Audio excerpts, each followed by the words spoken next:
Hello मेरे प्यारे बच्चों, कैसे हैं आप लोग। आशा है कि आप लोग अच्छे से पढ़ाई लिखाई कर रहे होंगे और तन्मयता के साथ लगे होंगे। अपने माँ बाप का अच्छे से आज्ञा का पालन कर रहे होंगे और पढ़ाई लिखाई आपकी अच्छी चल रही होगी। आप लोगों का एग्जाम काफी पास आ चुका है। 28 नवंबर को आप लोगों का एग्जाम जो है डेट घोषित कर दिया गया है। देख रहे हैं, ये आप लोगों का 28 नवंबर को एग्जाम होगा। उसके बाद फिर आपका रिजल्ट आएगा, आप लोग नवोदय जाएंगे और अच्छे से वहां अपना एक सीट सुनिश्चित करेंगे और वहां का आनंद लेंगे और पढ़ाई के साथ सारे जितना कैरिकुलम किया जाता है सबके सब में आप शामिल होंगे, बहुत मजा आएगा। तो उसके पहले लेकिन आपको एक कड़ी मेहनत करनी पड़ेगी। आपको अध्ययन करना पड़ेगा, आपको तैयारी करनी पड़ेगी, जिसमें से मैथ, ईबीएस इस बार नया जोड़ा गया है। उसके बाद रीजनिंग में आपको सहूलियत दी गई कि आपको केवल 5 चैप्टर आएगा, बाकी 5 चैप्टर आपका हटा दिया गया है ना। ये सब तो आपको पता होगा, बाकी अगर नहीं पता तो आपको जो मैं पिछला वीडियो आपको डाला हूं उसमें जाके देख लीजिए। वो सब वीडियो जो है काफी आप लोगों के कार्यगर सिद्ध होंगे और आप लोग जो है उसको अगर देखेंगे तो उससे काफी ज्यादा आपको बेनिफिट मिलेगा। तो आइए, मैं आपको ईबीएस का 5 सेट करवा चुका हूं, मुझे उम्मीद है कि आप लोगों ने वो 5 सेट देख भी लिया होगा। उसमें कोई भी जो है अगर गलती या कमी कुछ लगती हो तो आप हमको बताइए, मैं सुधार करूंगा और बेहतर कंटेंट आप लोगों को देने की कोशिश करूंगा। लेकिन अपनी तरफ से मैं पूरा प्रयास करता हूं कि आप लोग बेहतर से बेहतर कंटेंट हो जो आपके एग्जाम में, जिससे आप क्वेश्चन आप अच्छे से कर सकें। तो बढ़ते हैं अपने प्रश्न तरफ। आज का ये रहा हमारा पहला प्रश्न। उसके पहले देख लीजिए, बाकी आप लोग लाइक सब्सक्राइब जरूर कर दीजिएगा क्योंकि ये गुरु दक्षिणा के रूप में यूट्यूब का रूल होता है। आप सभी और दोस्तों के साथ शेयर करके जरूर करिए। मान लीजिए ये नहीं करते हैं आप, लेकिन ये जरूर करिएगा, क्योंकि कोई भी चीज अगर आप बांट के पढ़ते हैं, शिक्षा एक ऐसी चीज है जो जितना ही बांटेंगे उतना ही बढ़ती है, कम नहीं होती है। तो आप जितना ही बांट के अपने दोस्तों के साथ पढ़ेंगे, उनके साथ मिल के पढ़ेंगे। अगर आसपास के 2-4 लोग फॉर्म डाले हैं तो उनको अपने साथ लेके बैठाइए, उनके साथ पढ़िए, तो ज्यादा आपको बेनिफिट मिलेगा इसका। क्योंकि जो चीज साझा करके पढ़ी जाती है वो ज्यादा अच्छे से समझ आती है। जो चीज आपको नहीं आ रहा उस आपके दोस्त को आएगा, जो आपको नहीं, जो आपके दोस्त हैं वो आपको आएगा। दोनों मिल बांट के पढ़ेंगे, कितना मजा आएगा, बहुत मजा आएगा ना। तो बढ़ते हैं प्रश्न तरफ। पढ़िए इसको क्या कह रहा है। कह रहा, जल चक्र में जब पौधे अपनी पत्तियों के छिद्रों में अतिरिक्त पानी को भाप बनाकर उड़ाते हैं तो उसे क्या कहते हैं। कह रहे जल चक्र में जब पौधे अपनी पत्तियों के छिद्रों से अतिरिक्त पानी को भाप बनाकर उड़ाते हैं तो उसे क्या कहते हैं। मतलब समझ रहे हैं आप, देखते होंगे ना कि जब क्या नाम, जो पत्तियां होती, कभी एक काम आप लोग करिएगा, पेड़ में जाइएगा, कोई छोटा पेड़ होगा बड़ा कोई भी पेड़ हो, उसकी पत्तियां 4-6 पत्तियां लीजिएगा, उसमें एक पन्नी बांध दीजिएगा। आप कुछ समय बाद देखेंगे वो उस पन्नी में, मतलब 1 से 2 घंटे बाद देखेंगे उसमें क्या होगा, बूंद बूंद पानी पानी सा हो जाएगा। क्यों हो जाता है?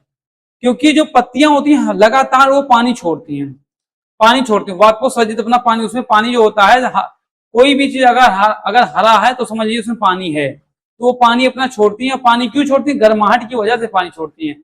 बरसात ठंडियों में कम, लेकिन गर्मियों में ज्यादा वाष्पोत्सर्जित करते हैं। कोई जैसे हमारा शरीर है, पसीना देखो निकलता है ना बॉडी, क्यों? ये बॉडी टेम्परेचर को मेंटेन करता है, उसी प्रकार वो भी अपने टेम्परेचर को मेंटेन रखते हैं, पेड़ पौधे भी। तो कह रहा उस प्रक्रिया को क्या कहते हैं? जो पानी पत्तियां छोड़ती है उसको क्या कहते हैं? उसको हम कहते हैं वाष्पोत्सर्जन। ठीक है, वाष्पोत्सर्जन। अच्छा एक बात और, यहाँ वाष्पीकरण आया हुआ है।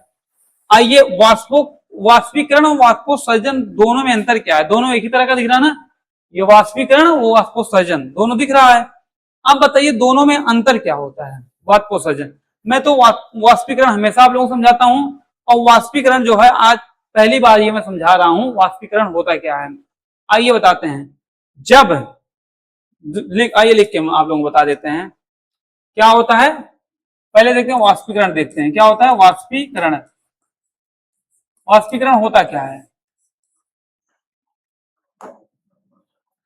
वाष्पीकरण आपका होता है, क्या होता है, जब कहीं से भी, जब किसी खुले स्थान जैसे क्या, तालाब, नदी,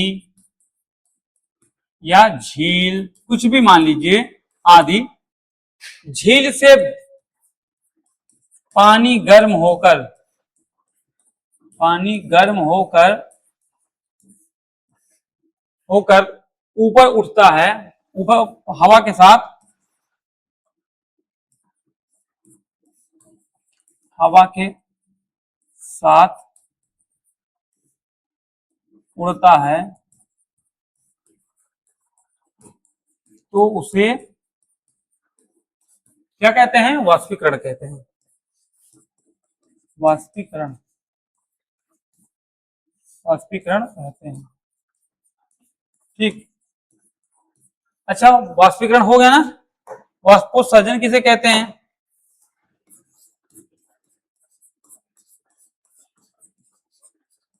वाष्पोत्सर्जन किसे कहते हैं? अब बताइए, वाष्पोत्सर्जन होता क्या है? जब पानी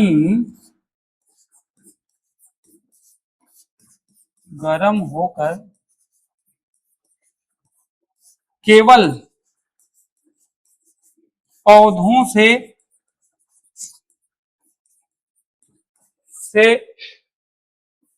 ऊपर हवा के साथ उड़ता है, पौधों से निकलकर ऊपर उड़ता है,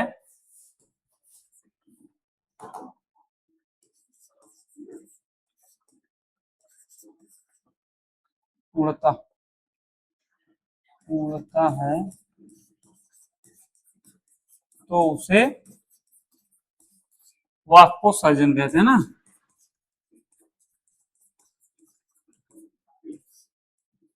कहते हैं। और एक बात ध्यान दीजिए, जो मान लो ये आपसे डिफिनेशन नहीं पूछा जाएगा, लेकिन एक बात और समझाते हैं आपको। जो ये वाष्पीकरण होता है, वाष्पीकरण क्या होता है? वाष्पीकरण आपका भौतिक होता है। क्या होता है? भौतिक होता है। लेकिन वाष्पोत्सर्जन क्या होता है आपका? ये जैविक होता है। अच्छा, जैविक क्या होता है? जैविक क्यों होता है? जैविक क्योंकि ये जीव से निकल रहा है ना। आप समझ रहे कि नहीं? जो पत्ती, पेड़ पौधे जीवित होते हैं ना, तो ये जीवित चीज से निकल रहा है, तो इसलिए ये जैविक हो गया, वो भौतिक हो गया। समझ में आया?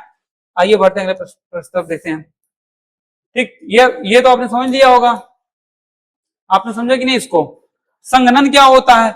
यही जो वाष्पीकरण होकर के या वाष्पोत्सर्जन होकर जो ऊपर जाकर के आप पानी इकट्ठा होता है, उसे संघनन बार बार बताता हूं, और छेपड़ भी मैंने बता दिया है, नीचे जम जाता है जो ठोस पदार्थ।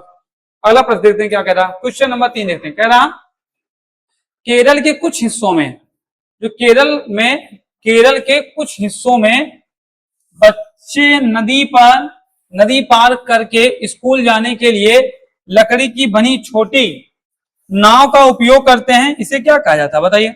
जैसे आपने कभी नाव में बैठा होगा ना, नाव में बैठा होगा, तो नाव में जब वहां के बच्चे जो होते हैं सब लगभग नाव चलाना जानते हैं मैक्सिमम। तो क्या होता है, स्कूल पार करने के लिए वो छोटी छोटी सी नाव बना लेते हैं, छोटी छोटी सी, उसमें अकेले बैठे चप्पू मारते हुए नदी को पार कर जाते हैं। तो छोटे छोटे बच्चे, आप जैसे बच्चे जो हैं, वो लोग भी जो उसमें पार कर जाते हैं, नाव चला लेते हैं।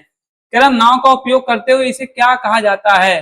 तो इसे हम क्या कहते हैं? इसे बल्लम कहते हैं, बल्लम। ठीक, वहां बल्लम, हमारे यहाँ बल्लम भाले को कहते हैं, कि वहां बल्लम इसको कहते हैं। डोंगी भी एक प्रकार की नाव होती है, ये भी। फेरी उन्हें कहते हैं जो सामान बेचते हैं गांव गांव में जाकर के, उसे शिकारी उसे कहते हैं जो जानवरों को शिकार करते हैं, उन्हें शिकारी कहते हैं। ठीक है, आगे देखते हैं, अगला प्रश्न देखते हैं क्या कह रहा हमारा।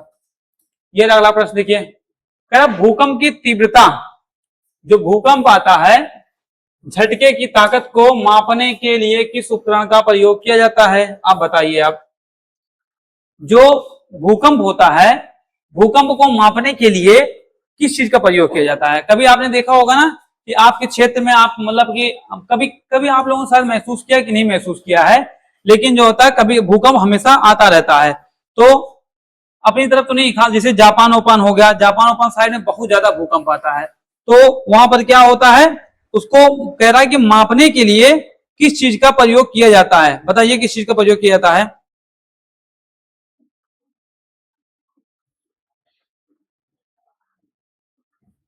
बताइए किस चीज का प्रयोग किया जाता है? जो सिस्मोग्राफ, कभी आपने देखा है सिस्मोग्राफ? नहीं देखा होगा ना, नवोदय में आप जाएंगे तो देखेंगे। सिस्मोग्राफ जो होता है, इससे भूकंप मापा जाता है। अच्छा, बैरोमीटर से क्या मापा जाता है?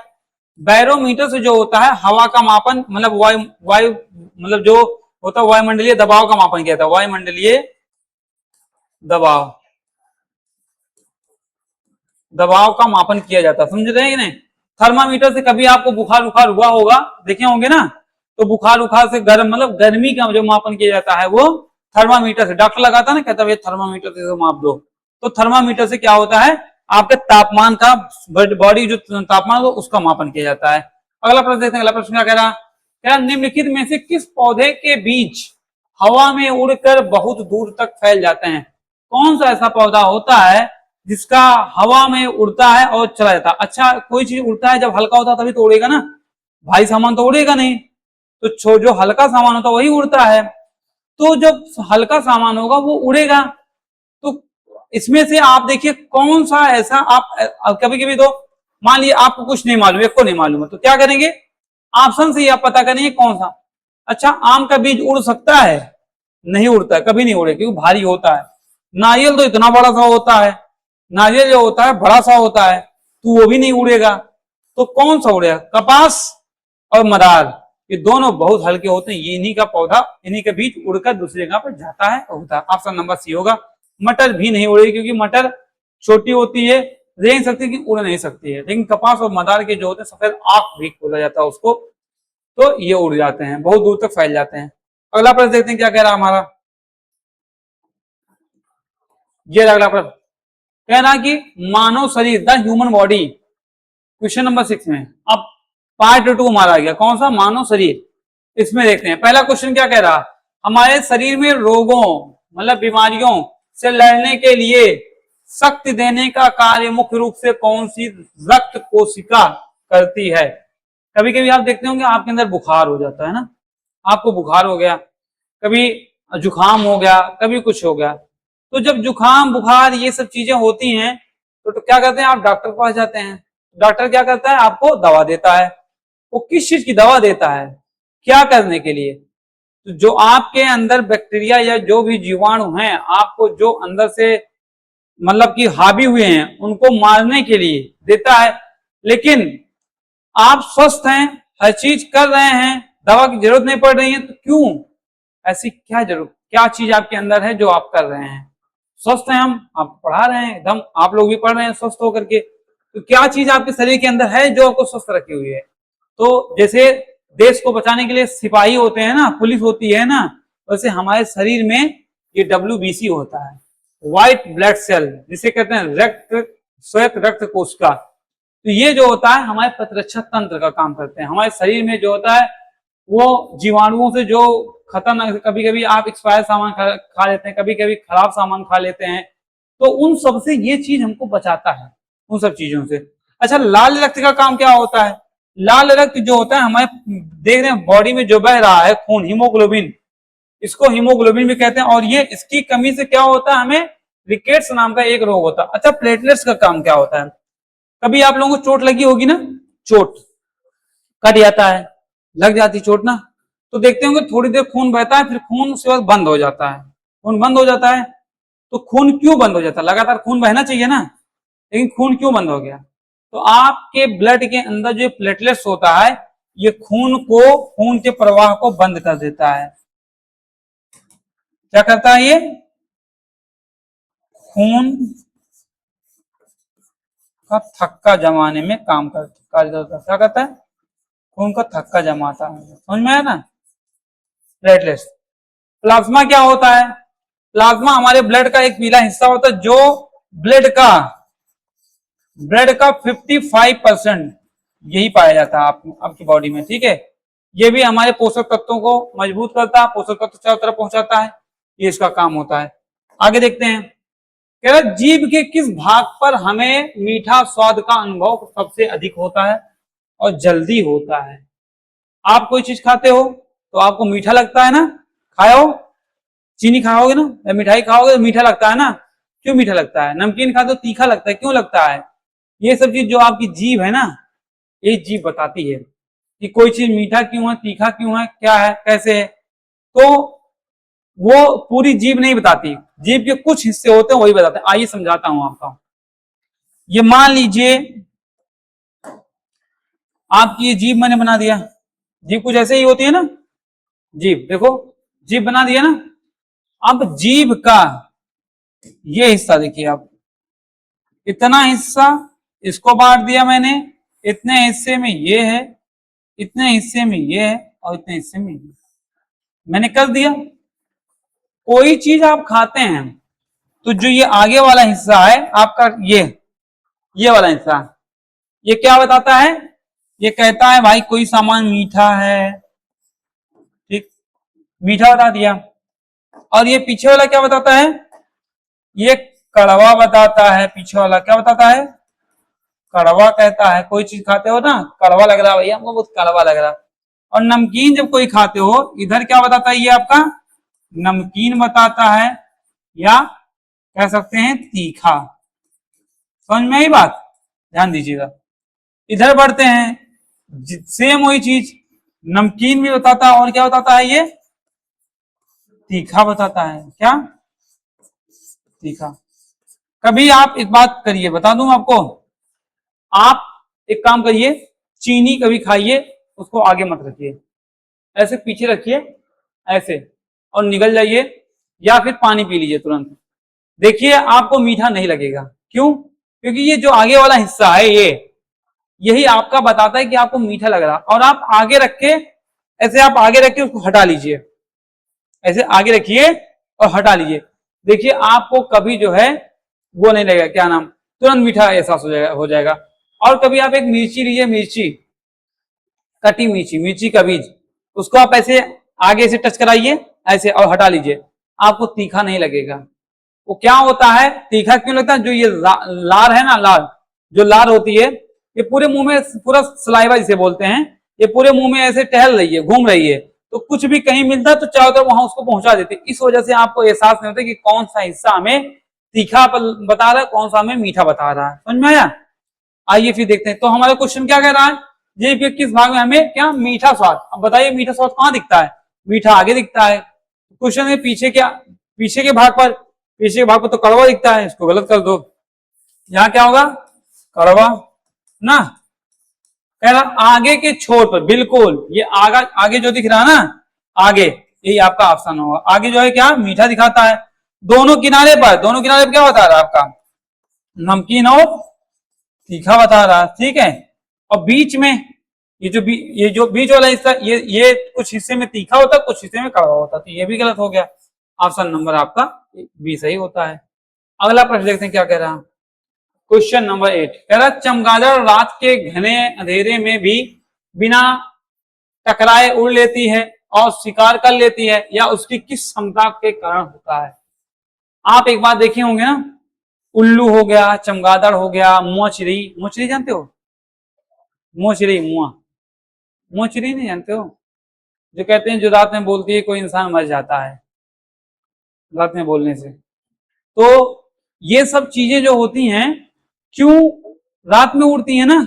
उल्लू तो जानते होगे ना तुम लोग, उल्लू रात में उड़ता है ना। चमगादड़ भी जानते होगे, चमगादड़ भी रात में उड़ता है। इन लोगों को क्यों रात में उड़ते हैं? इनके अंदर में रॉड सेल्स पाई जाती हैं, जिसके कारण वो बहुत, उसी कारण वो उनको रात में दिखाई देता है। और एक बात ध्यान दीजिए, क्वेश्चन यहाँ क्या है? क्वेश्चन ये कह रहा है जब वो रात में उड़ती है वो किसी चीज से टकराती क्यों नहीं है? हम लोग तो बिना टार्च के लेके जाए कहीं जाएंगे तो लड़ जाएंगे ना पेड़ पौधे में, लेकिन वो लड़ते नहीं है। उनको क्यों? और उनको यही पता है मेरा शिकार यहीं पर है, पता चल जाता है। क्योंकि उनकी जो ये पराध्वनि सोनिया तरंगे जो होती हैं, अल्ट्रासोनिक जो वेव होते हैं, तो छोड़कर और सुनना, इनको प्रशब्द ध्वनियां जो होती हैं छोड़ना, मतलब वो छोड़ते हैं और सुनते हैं, मतलब वो एक प्रशब्द अल्ट्रासोनिक वेव वो छोड़ते हैं, और जब छोड़ते हैं जहां वो टकराता है तो उनको पता चलता है मेरा शिकार यहीं पर है, तो उसी से वो पता पा जाते हैं, ठीक है, अपने शिकार को पकड़ लेते हैं। आंखों की कोई तेज रोशनी, तेज सी सब कुछ में, सूंघने की तीव्र क्षमता नहीं भाई, पंख की बनावट, पंखों से कोई लेना देना, उनकी प्रशब्द ध्वनियां उसको छोड़ते हैं, वो कोई जाता है उसके बाद उससे वो टकराता है। मान लो कोई सामान वहां रखा हुआ है, वो मैं कोई चीज फेंकूं तो वापस आएगा ना, तो इससे क्या ना पराध्वनि तरंगे जो होती है वो छोड़ती है, उसके बाद फिर वो उनसे टकरा के उनके कानों में उनको सुनाई दे देता है। क्वेश्चन नंबर 8 देखते हैं। कह रहा जब हमें बहुत तेज दस्त या उल्टियां होती हैं, उल्टी तो हर किसी को कभी कभी हुई होगी, दस्त मीन्स लूज मोशन, ठीक है, पेट झड़ना। तो कहते हैं दस्त या उल्टियां होती हैं तो शरीर में पानी की कमी, डिहाइड्रेशन को पूरा करने के लिए तुरंत क्या दिया जाता है। मान लीजिए आपको बहुत तेज से उल्टी होने लगी, बहुत तेज से बुखार आ गया, तो आप क्या करेंगे उस समय? क्या तुरंत डॉक्टर के पास चले जाएंगे? मान लीजिए डॉक्टर का दुकान बहुत दूर है, आपका घर जंगल में है कहीं पर, तो आपके घर वाले क्या करेंगे? अच्छा, दस्त हुआ क्यों आपको? क्योंकि आपकी बॉडी में पानी की कमी या फिर जो डिहाइड्रेशन ज्यादा हो जाता है, उसके बाद आपके अंदर ऑक्सीजन कमी ज्यादा हो जाती है। दस्त जब होता है तो ऑक्सीजन कमी हो जाती है। तो उसमें क्या देंगे हम? पहली चीज तो वो चीज देखें जिससे हमें ऑक्सीजन की पूर्ति और पानी की पूर्ति हो, दो चीज। क्योंकि दस्त होगा तो पानी आपकी बॉडी से ज्यादा निकलेगा, जैसे लूज मोशन होगा तो क्या होगा, पानी ज्यादा निकलेगा आपका बॉडी से। तो पानी की पूर्ति पहले हो और उसके बाद ऑक्सीजन की पूर्ति दोनों हो, आपको तत्काल एनर्जी मिले। ये तीन काम जरूर होना चाहिए जब दस्त हो। तो क्या हो गया, उबला हुआ दूध देंगे भैया, दस्त हो रही वो और ज्यादा तुम्हारा दिक्कत पैदा कर देगा। तो क्या कहते हैं, ORS जो होता है उसको, जीवन रक्षक घोल जिसे हम बोलते हैं, तो इसी को हम देते हैं, ठीक है। ठंडा कोल्ड ड्रिंक देंगे, इसमें अल्कोहल पाया जाता है, मारेगा एकदम पेटवा झाग खत्म कर देगा। कड़क चाय, कड़क चाय जो होता है आपको जुकाम में दी जाती है, पीने में तो बड़ी मजा आती है कड़क चाय। आगे क्वेश्चन देखते हैं। क्वेश्चन नंबर 10 क्या कह रहा है? कह रहा हमारे शरीर में यूरिन, मूत्र को छानने और खून को साफ करने का मुख्य कार्य कौन सा अंग करता है? बताइए आप। जब टॉयलेट जो होता है, टॉयलेट लोग टॉयलेट करने जाते हैं ना, तो कह रहा है कि जब हम टॉयलेट करने जाते हैं, यूरिन मूत्र को छानने और खून को साफ करने, तो खून को साफ कौन करता है और टॉयलेट को कौन बनाता है? किसका कार्य होता है? वो जो होता है हमारे ये जो वृक्क होता है, किडनी, गुर्दा, इसका काम होता है। अमाशय को जो होता है भोजन पचाता है ये। हृदय जो होता है हमारे ब्लड को पंपिंग करता है, ये हमारे हवा को पंप करता है, ठीक है। इस प्रकार ऑप्शन नंबर ये सही हो। अगला क्वेश्चन देखते हैं। कह रहा कि अब भाग नंबर 3 आ गया ना। कह रहा गंदे और मटमैले पानी में फिटकिरी, फिटकिरी तो हर कोई जानता होगा ना, एल्यूम, फिटकिरी जानते हो कि नहीं तुम लोग? फिटकिरी, हाँ, कभी चोट लग जाती है रगड़ दिया जाता है ना, नाव लोग अक्सर रगड़ देते हैं, नाव लोग। उसके बाद और पानी में डाला जाता है ना धुलाई उलाई करने के लिए। कह रहा गंदे और मटमैले पानी में फिटकिरी डालने पर मिट्टी के कण नीचे बैठ जाते हैं। सही बात है, नीचे बैठ जाते हैं और पानी साफ हो जाता है। इस प्रक्रिया को क्या कहते हैं? जब हम फिटकिरी डालते हैं किसी पानी में, जो गंदा सामान होगा, मटमैला सामान, वो नीचे भारी सामान नीचे बैठ जाता है, ठीक है। और जब बैठ जाता है, क्यों उस प्रक्रिया को क्या कहते हैं? उस प्रक्रिया को हम क्या कहते हैं? क्या हम छानना कहेंगे? अच्छा, छानना किसे कहते हैं ये बताइए पहले। छानना तो नहीं होगा। आप चाय छानते हैं डेली ना, मम्मी आप लोगों को चाय छान के देती हैं, तो कोई भी ऐसी पदार्थ जिससे आपको अपशिष्ट पदार्थ को ऊपर निकालना और तरल पदार्थ को नीचे करना, ये छानना प्रक्रिया कहलाती है, ठीक। इसको कहते हैं थिराना और अवसादन, ऑप्शन नंबर बी। पौष्टिकरण किसे कहते हैं? दूध को एक अच्छे ऐसे तापमान पे गर्म कर देना, उसके बाद उसको पैक करना, फिर उसको पौष्टिकरण कहलाता है। किण्वन मैंने बताया था आपको, ये कार्बन डाइऑक्साइड नाम का एक वो होता है जीवाणु या कुछ और जीवाणु होते हैं जो इसे शर्करा को जो होता है कार्बन डाइऑक्साइड में कन्वर्ट करते हैं, उस प्रक्रिया को क्या कहते हैं? किण्वन कहलाता है। अगला प्रश्न देखते हैं क्या कह रहा है। Question number 12। रेफ्रिजरेटर मतलब फ्रिज। लगभग हर किसी घर में फ्रिज है। तुम्हारे घर में फ्रिज है? फ्रिज है तुम्हारे घर में? फ्रिज, हाँ, फ्रिज तो सबके घर में होता है लगभग। कह रहा उसके पीछे से निकलने वाली गर्म हवा, कभी उसके पीछे खड़े हो देखो गर्म हवा निकलती है फ्रिज के पीछे। क्लोरोफ्लोरोकार्बन, CFC, इसका फुल फॉर्म क्या है? क्लोरोफ्लोरोकार्बन। आप ध्यान दीजिए, इसका फुल फॉर्म क्लोरोफ्लोरोकार्बन होता है। गैस किस वैश्विक समस्या को बढ़ावा देती है? हमारे घर में AC है, फ्रिज होता है ना, ऐसी चीजें जो होती हैं जिसमें क्या निकलता है? CFC निकलता है। ये इतनी खतरनाक गैस होती है, हमको लगता है कि हम भाई साहब बहुत आराम से जिंदगी जी रहे हैं, बहुत मजे में हैं हर चीज, लेकिन होता क्या है कि इसमें से जो गैस निकलती है ये बहुत ही खतरनाक होती है। हमारा जो ओजोन एटमॉस्फेयर में एक लेयर है, इसे हम ओजोन परत कहते हैं, उसका क्षरण हो रहा है इससे, इन गैसों से, CFC से। तो क्या हो रहा है? ओजोन परत का नुकसान और ग्लोबल वार्मिंग हो रही है। समझ में आया?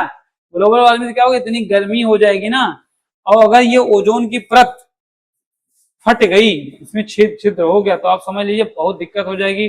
लोगों को व्हाइट जो डिजीज हो जाएंगे और भी चीजें हो जाएंगी। जल प्रदूषण, जल में कुछ ऐसी चीज मिला देना जिसे प्रदूषित, जल प्रदूषण, मृदा में कुछ ऐसी चीजें मिला देना, मृदा प्रदूषण जैसे पन्नी अन्नी हो गया।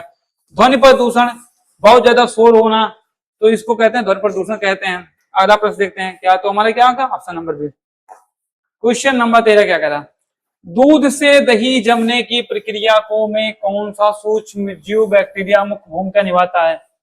आपके घर में दूध आता है, दही इसमें सब कोई खाया होगा, दही खाते हैं ना आप लोग, तो कभी सोचा है इतना पतला सा दही है और दही में क्या हुआ है जाकर के, दही था और सॉरी दूध था, दूध में क्या कर दिया गया है कि दही मिला दिया, मतलब दूध गाढ़ा हो गया। क्यों गाढ़ा हुआ, कभी सोचा है? वो तो मट्ठा बन जाता है, जब उसको कैसे मिला देते तो मट्ठा हो जाता है ना। तो दूध से दही बनना, उस प्रक्रिया किस कारण होती है? जो एक हमारा लैक्टोबैसिलस नामक एक बैक्टीरिया होती है, उसके अंदर पनप जाती है, हो जाती है। सारी बैक्टीरिया खतरनाक नहीं होती, कुछ फायदेमंद होती है, जैसे लैक्टोबैसिलस। ये क्या होता है, दूध से दही बना देता है। समझ में आया कि नहीं? आइए अगर आगे देखते हैं क्वेश्चन नंबर 12। बंद कमरे में अंगीठी कोयला जलाकर सोना खतरनाक क्यों होता है? कभी भी एक बात ध्यान दीजिए आप लोग, ये तो प्रश्न में करा रहा हूं, एक बात ध्यान दीजिए। कभी भी आप कमरे में, अपने कमरे में अंगीठी मत जला के सोइएगा। ठंडी के मौसम में कभी भी लकड़ी जला के कमरे में मत रखिएगा, और अगर रख रहे हैं तो गेट को खुला रखने दीजिएगा। वरना होता क्या है, जो हमारे कमरे में यहाँ क्या है, ऑक्सीजन है, हम लोग सांस ले रहे हैं, अच्छे से पढ़ाई कर रहे हैं ऑक्सीजन की वजह से। तो क्या होता है, जब आग जो है, आग के संपर्क में ऑक्सीजन आता है तो उसे क्या बनाता है, मोनोऑक्साइड बना देता है। ऑक्सीजन से क्या होता है, ऑक्साइड हो जाता है, मोनोऑक्साइड। और मोनोऑक्साइड इंसान के लिए सबसे खतरनाक चीज होती है, और इंसान को पता भी नहीं चलता कि वो कब खत्म हो गया, क्योंकि ऑक्सीजन के अभाव में वो हाथ पैर कुछ हिला नहीं पाता है। बिना ऑक्सीजन, अगर ऑक्सीजन हमारी बॉडी के अंदर ब्लड के थ्रू ना प्रवाहित हो तो हमारा बॉडी वर्क ही नहीं करेगा। तो वो ऑक्सीजन का मोनोऑक्साइड शरीर के अंदर जा रहा है, फिर तो क्या होगा, नुकसान पहुंचाएगा। तो इस वजह से कभी भी कमरे में कुछ चीज जला करके मत सोया करो, बुझा के। यहाँ तक कि जो इसमें ठंडी में लोग ब्लोअर व्लोअर जला के सोते हैं, ब्लोअर भी नहीं जला के सोना चाहिए, बहुत नुकसान करता है। तो क्या होगा, तो उसका उत्तर क्या होगा, कमरे में रोशनी ज्यादा हो जाती है? नहीं भैया, रोशनी नहीं होगी, कम ऑक्सीजन का जहरीली कार्बन मोनोऑक्साइड बनाती है, बिल्कुल यही आपका ऑप्शन सही होगा। कह रहा कोयला बहुत महंगा होता है, ऐसा कुछ नहीं है भैया। कमरे का तापमान बहुत कम हो जाता है, नहीं बढ़ जाएगा जब घर, इसलिए तो लोग जलाते हैं। क्वेश्चन नंबर 15 क्या कह रहा है, मृत सागर, एक सागर है जिसका नाम है मृत सागर। डेड सी में कोई भी इंसान आसानी से डूबता नहीं है और सतह पर तैरता रहता है, इसका मुख्य वैज्ञानिक कारण क्या है? कल कोई क्वेश्चन आया था प्रैक्टिस सेट नंबर 5 में, उसमें दिया गया था कि हाँ, क्वेश्चन था कि नींबू पानी में डूब जाता है, लेकिन जब नींबू पानी में नमक मिला जाए तो नींबू तैरता क्यों है? रीजन क्या था? मैंने आपको समझाया था कि जब पानी में नमक मिला दिया जाए तो उसका घनत्व तो ज्यादा हो जाता है, और जब घनत्व ज्यादा हो जाएगा तो फिर उससे हल्की सामान तैरेगी। अच्छा, घनत्व होता क्या है? जैसे मान लीजिए ये एक टब है, ठीक है, इसमें यहाँ यहाँ यहाँ यहाँ यहाँ ऐसे पानी रखा हुआ है, ठीक। तो अभी तो ये हल्का है, अब दूसरा टब मैंने लिया तो क्या हुआ, इसमें पानी तो था, अब मैं क्या करूंगा, इसमें नमक भी मिला दूंगा, ठीक। क्या किया मैंने, इसमें मैं नमक भी मिला दिया, तो क्या हो जाएगा, ये भारी नहीं हो जाएगा, इसका घनत्व। अब जिस चीज का घनत्व ज्यादा हो जाता है वो भारी भी होता है और सघन हो जाता है। जब सघन हो जाएगा तो जाहिर सी बात है, तो इंसान जो है, जितनी इंसान की जो बॉडी की क्षमता होती है, बॉडी जितना होता है उससे कम पानी को हटा पाएगा। तो इंसान का वजन मान लो यहाँ 50 किलो रहेगा, तो यहाँ पर उसकी जितना वो पानी हटाएगा इसका वेट 70 किलो रहेगा। तो क्या होगा, तो ये इंसान जो है, इंसान तो तैरेगा फिर ना, यही तो होगा। समझ में आया कि नहीं, इंसान तैरेगा। यही रीजन है, क्या होता है, उनका अत्यधिक नमक के कारण पानी का घनत्व तो बहुत ज्यादा हो जाता है। बात सही है। उस सागर का पानी बहुत मीठा होता है, ऐसा कुछ भी नहीं है। वहां बहुत हवा तेज चलती है, ऐसा ये भी नहीं है। उस सागर की गहराई बहुत कम होती है, ऐसा नहीं, बहुत गहरा सागर है मृत सागर। तो अत्यधिक नमक के कारण पानी का घनत्व तो बहुत ज्यादा हो जाता है, ठीक है। अगला क्वेश्चन देखते हैं क्या कह रहा है। सामाजिक परिवेश, भारत के राष्ट्रीय कैलेंडर भारत का जो राष्ट्रीय कैलेंडर है, का पहला महीना कौन सा होता है? अब आप लोग बताइए पहला महीना कौन होता है? कभी आपने सुना होगा ना वहां क्या नाम, महीनों के नाम, जैसे चैत वैशाख ये सब चीजें होती है ना, तो पहला महीना कौन सा होता है? चैत्र होता है, चैत्र होता है, ठीक है। ये सब और आगे बढ़ते हैं, बस यही आपसे पूछा जाएगा पहला महीना कौन सा होता है। उसके बाद फिर, और अब तो बहुत कम लोग जो हैं इस चीज के लिए वो होते हैं, क्या नाम, कि उनको महीना वो पूछा जाए, लेकिन सब अंग्रेजी में पूछे जाते हैं, लेकिन क्या पता पूछ दिए एग्जामिनर आपसे तो आप भटक जाएंगे। तो आप पहला महीना और आखिरी महीना आप जरूर याद रखें। तो पहले महीने को क्या कहा जाता है? चैत। और आखिरी महीने को क्या कहा जाता है? फागुन। क्या कहा जाता है? आखिरी माह को क्या कहा जाता है? फाल्गुन। फाल्गुन। आखिरी महीने को क्या कहा जाता है? फाल्गुन। ठीक है, ये बात आप जरूर याद रखिएगा, पहला महीना चैत, आखिरी महीना फागुन, बस ये दो बात याद रखिएगा। आइए बढ़ते हैं अगले प्रश्न तरफ।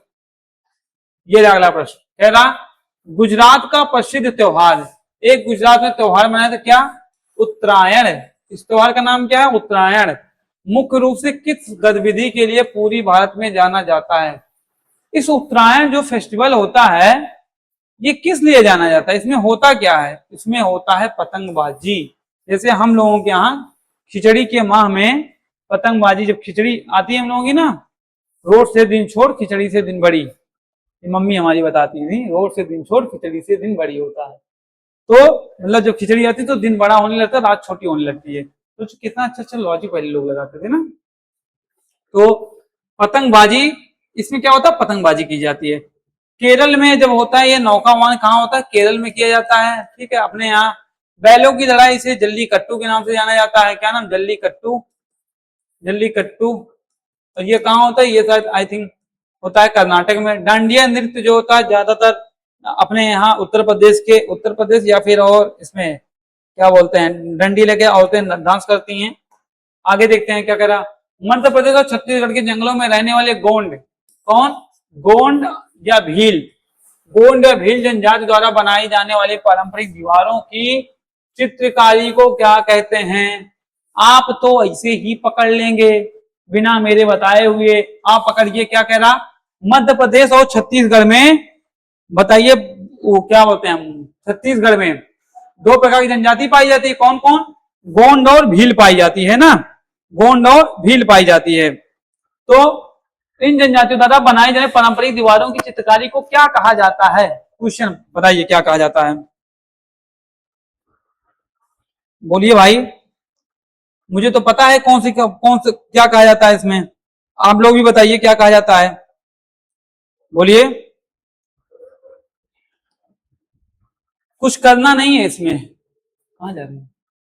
तो कुछ करना नहीं है इसमें। जाति आपकी जनजाति देखी, गोंड जनजाति, तो जो गोंड यहां दिखा इसी से आप मानेंगे, तो पिथौरा या गोंड चित्रकारी कहा जाता है। अच्छा, ये मधुबनी पेंटिंग कहाँ की है? मधुबनी पेंटिंग आपकी कहाँ की है? मधुबनी जो होता है ये बिहार की है, मधुबनी जिले की, कहाँ की? बिहार की है, ठीक। और अगर हम देखें पट्टचित्र कहाँ का है? पट्टचित्र असम और कहाँ? पश्चिम बंगाल में मनाया जाता है, की चित्रकला है, और पश्चिम बंगाल की, ठीक है। और ये वर्ली आर्ट कहाँ की है? वर्ली आर्ट जो है ये महाराष्ट्र की है, कहाँ की? महाराष्ट्र की। समझ में आया? वर्ली आर्ट महाराष्ट्र की है, पट्टचित्र असम और पश्चिम बंगाल की, मधुबनी बिहार की, पिथौरा या गोंड ये मध्य प्रदेश और कहाँ है? छत्तीसगढ़ की है। भील जनजाति और गोंड जनजाति द्वारा ये मनाया जाता, मतलब बनाया जाता है, ठीक है। तो आपको मैं ऐसे चित्रकला, चित्रकारी, सारी चीजें मैं आपको बताता रहूंगा, और आप लोग बस ध्यान पूर्वक लगे रहिए, पढ़ाई करते रहिए। क्वेश्चन नंबर 19 देखते हैं क्या कर रहा, सिल्क रेशम, जो रेशम होता है, रेशम के कपड़े बनाने के लिए रेशम के कीटों को पालने के व्यवसाय को विज्ञान की भाषा में क्या कहा जाता है? बहुत ही आसान क्वेश्चन है, आप इसको लगाइए। क्या कह रहा है कि सिल्क, रेशम के कपड़े बनाने के लिए रेशम के कीटों को पालने के व्यवसाय को विज्ञान में क्या कहा जाता है? सब कुछ आप बताइए इसको। इसे क्या कहते हैं हम लोग? इसे कहते हैं सेरीकल्चर, ठीक है। अच्छा, एपी कल्चर क्या होता है? एपी कल्चर जानते हैं आप लोग? एपी कल्चर होता है मधुमक्खी पालन। क्या होता है? एपी कल्चर मधुमक्खी पालन। मधुमक्खी पालन, ठीक। पीसी कल्चर क्या होता है? मत्स्य पालन, मतलब मछली को पालने को मत्स्य पालन को क्या कहते हैं हम? पीसी कल्चर कहते हैं। एग्रीकल्चर क्या कहते हैं? किसानी या खेती करना, खेती करना, ठीक है, एग्रीकल्चर होता है। ये सब आप जानते हैं। एक ही चीज मैं बताऊंगा, सेरीकल्चर आज जान गया आपने, सिल्क और रेशम पालन को, एपीकल्चर मधुमक्खी पालन को, पीसी कल्चर मत्स्य पालन को, एग्रीकल्चर खेती करना जो होता है इसको करते हैं, ठीक है। ये सब चीजें आप लोग जानिएगा। फिर बाकी और भी चीजें मैं ऐसे धीरे धीरे आप लोगों को कराऊंगा कि अंगूर की खेती को क्या कहते हैं, फिर उसके बाद फूलों की बागान को क्या कहते हैं, खेती क्या कहते हैं, सब बताऊंगा। पृथ्वी पर मीठे पानी, फ्रेश वाटर का सबसे बड़ा प्राकृतिक भंडार कहाँ पाया जाता है? पृथ्वी पर मीठे पानी, मतलब अगर फ्रेश वाटर देखा जाएगा सबसे सबसे ज्यादा, अगर मुझे फ्रेश वाटर देखना हो तो कहाँ में मिल सकता है? कभी सोचा है आपने? क्या वो जमीन के अंदर मिलेगा सबसे ज्यादा, या पहाड़ों पर मिलेगा, या तालाबों में मिलेगा? कहाँ मिलेगा? सबसे ज्यादा फ्रेश हमें मिलता है ग्लेशियर और ध्रुवीय बर्फ जो होते हैं, ये सबसे शुद्ध होते हैं, ठीक है। नदियों और तालाबों में गंदे होते हैं, ये बिल्कुल पीने लायक नहीं होते हैं। समुद्र का पानी खारा होता नहीं। बादलों में शुद्ध होता है, आंसू जल तो होते हैं, लेकिन पूछ रहा है पृथ्वी पर मीठे पानी ना। जब पृथ्वी की बात आएगी तो हमें ग्लेशियर और ध्रुवीय बर्फ की बात की जाएगी। तो आपका ये 20 क्वेश्चन कंप्लीट होता है, ठीक है। फिर उसके बाद मिलते हैं आपसे हम दूसरे प्रैक्टिस सेट में। आज के लिए हमारे लिए इतना, आप लोगों के लिए इतना ही था। बाकी आप इस क्लास को लाइक, सब्सक्राइब और शेयर करना मत भूलिए। दोस्तों के साथ बैठ के पढ़िए। कोई समस्या हो तो इस दिए गए नंबर पे कॉल करें, हम आपको सहायता करेंगे, ठीक है। और पढ़ाई करते रहिए, क्योंकि एग्जाम पास आ चुका है। फॉर्म भरने में कोई दिक्कत होती है आप हमसे कांटेक्ट करें, आपका पूरी मदद की जाएगी। कोई भी समस्या होती है आप हमसे बेझिझक आप बता सकते हैं। किताब आपको कौन सी लेना है कॉल करके हमसे पूछ सकते हैं, मैं आपको पूरा गाइड करूंगा कौन सी किताब लें, किस प्रकार का किताब लें, और कौन सा पोर्शन पढ़े, कौन सा छोड़ें, किस प्रकार का क्वेश्चन आप पढ़ें। बाकी आप डेली प्रैक्टिस लगाते रहिए। पीछे मैं आपको बताया हूँ सिलेबस कैसे क्या क्या आपका है, और कौन फॉर्म भरने में किसी को दिक्कत आ रही है, कौन सा फॉर्म भरा जाए, कौन सा, ये सब चीजें मैं पुरानी वीडियो डाया हूँ, उस सबको आप देखिए, अच्छे से पढ़ाई करिए तन्मयता के साथ, ठीक है। फिर मिलते हैं आपकी अगली क्लास में। Thank you.